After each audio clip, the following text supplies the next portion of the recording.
do que ela, porque ele era casado, bem casado, feliz, etc e tal, e sai irresponsavelmente para transar um one night stand, uma noite, com uma mulher que ele não conhece e não sabe das consequências dessa transa.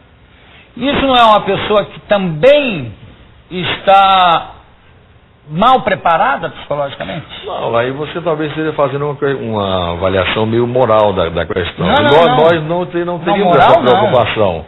Quer dizer, não é moral. Não é moral. Não, porque eu acho que tem aí por trás, nesse filme, eu acho que tem por trás também uma postura fabulesca, que é o seguinte: essa mulher representa o perigo da AIDS, no fundo. Do ponto de vista... Essa foi a leitura mais comum na ocasião, e que eu justamente acho que não é só a questão da AIDS. Eu acho que ela coloca muito mais o perigo, eventualmente, da psicose. Porque, na verdade, quando você se aproxima de uma pessoa, você não sabe exatamente quem é essa pessoa. Então essa pessoa pode ser uma louca. Mas ele, de qualquer maneira, era menos doente. Quer dizer, se você for ver, ele realmente propõe a ela... não, claro. Mas ele é que diz essa loucura, a doença dela, né? Ele desencadeia nela a loucura. Mas desencadeia porque algo nela já está desarranjado. Claro. Né? E ele é apenas o detonador de uma psicose, né? Então, homens casados, cuidado. Atenção. Atenção. Vamos ver outro filme aí, que é o De Olhos Bem Fechados. Women don't.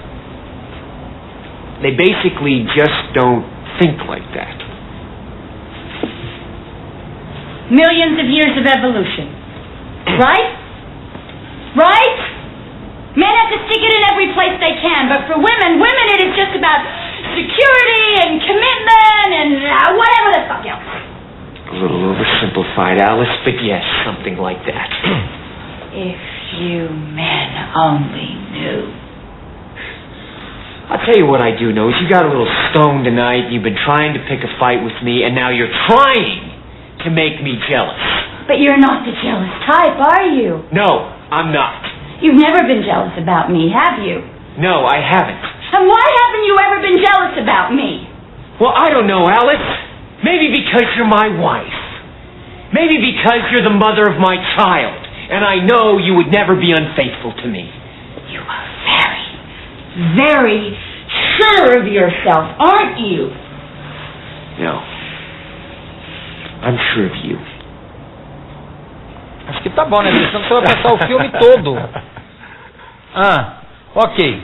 Daí qual é a conclusão que se tira, ou enfim, a observação psicanalítica que se tira dessa cena? Há cena? muita coisa a falar sobre esse filme, a começar de ser o último filme do Kubrick, a começar por ser do livro do Schnitzler, que era o Freud achava que o Schnitzler era um duplo dele, de tal maneira ele se identificava com os personagens do Schnitzler. Né?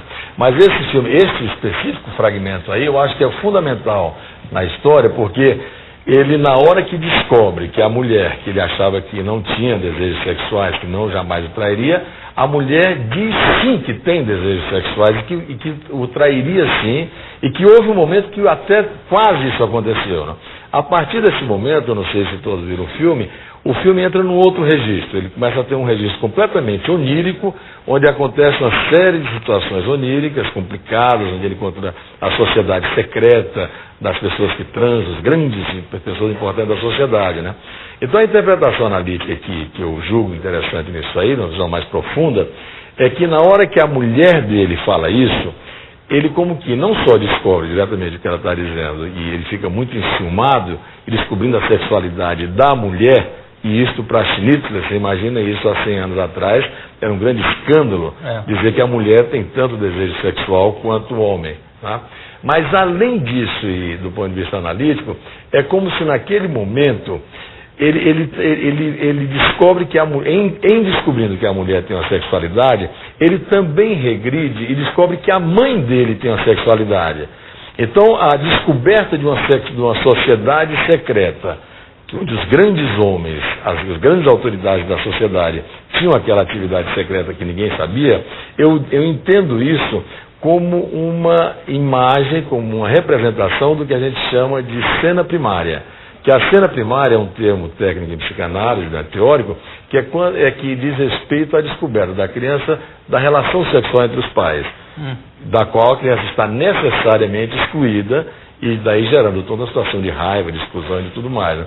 Então, de certa maneira, quando ele descobre que existe uma sociedade secreta onde existe a prática sexual, é como se fosse uma representação de um momento que ele teria passado como criança, que todos nós passamos, que é quando nós descobrimos, enquanto criança, que existe sim uma sociedade secreta dos adultos que tem vida sexual, da qual todas as crianças estão excluídas. Né? Agora, você não acha que, exatamente pela temática ter sido tão revolucionária na época do livro, ficou um pouco defasada no filme do Kubrick?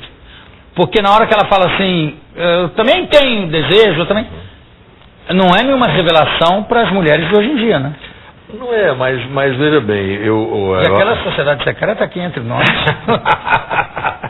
Mulher pelada de salto alto, andando para lá, para cá, mas tudo bem. Mas então, você acha que não fica defasado o fato de... Não, porque eu acho que naquela ocasião, quer dizer, a histeria, quer dizer, a impossibilidade das mulheres assumirem a sua sexualidade, é claro que 100 anos depois, a atitude que a sociedade tem em relação à sexualidade mudou radicalmente. Mas há situações que não mudam.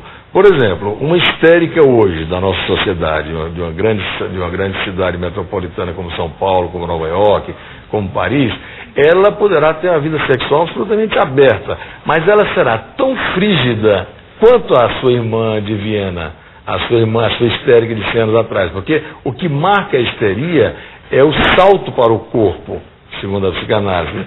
Alguma coisa do conflito psíquico que salta para o corpo e que de alguma maneira impede o orgasmo. Mas ainda se usa o termo histeria hoje em dia na psicanálise moderna? Esse usa. É? Esse usa. Você ia falando uma coisa aí, eu te interrompi quando começamos a mostrar os filmes, você ia falar um filme de babá, com alguma babá? É o filme do Robin, que ele se vê, ele é uma babá, que ele é uma babá inglesa.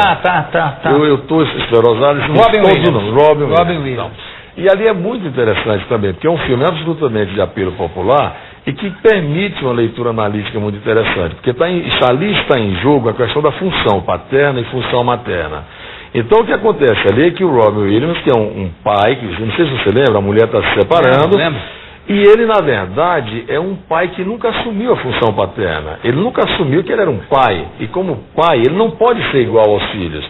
Então é como se no casamento ele fosse mais um filho da mulher do que propriamente um par da mulher, cuidando dos filhos.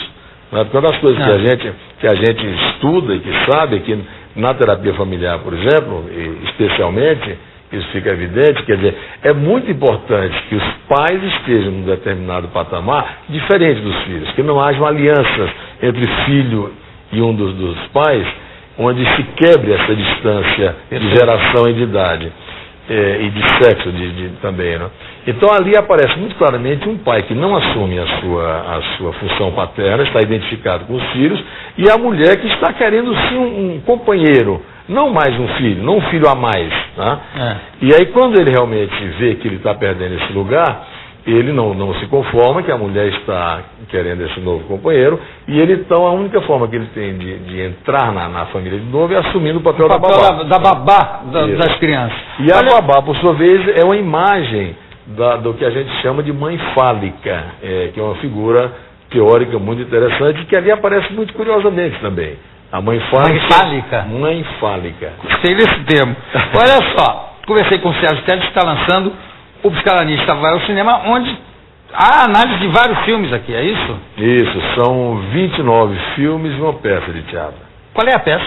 É Histórias Proibidas, do Margulis, é muito interessante, foi com a Beatriz Segal, é uma escritora. Certo. Olha só, muito obrigado pela sua... tem aqui também, quero ser João Malkovich. Tá bom, editora Educa, né? E Casa do Psicólogo, Sérgio Teles, Psicanalista Vai ao Cinema. Muito obrigado, daqui a pouco a gente volta. Obrigado.